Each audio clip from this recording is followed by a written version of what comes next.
met een gewicht van ruim 1600 kilo.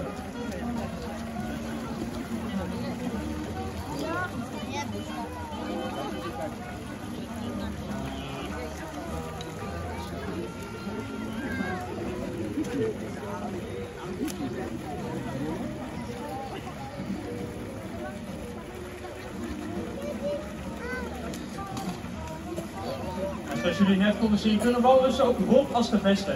En dat is meteen een andere manier voor hen om makkelijk het gladde ijs heen te komen. Jarno, ik denk dat ze het wel hebben.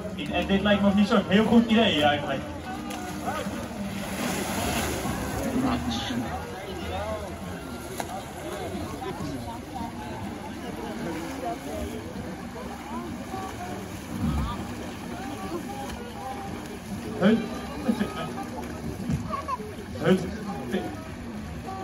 Gebruiken walrussen vooral om in het water goed te kunnen zwemmen.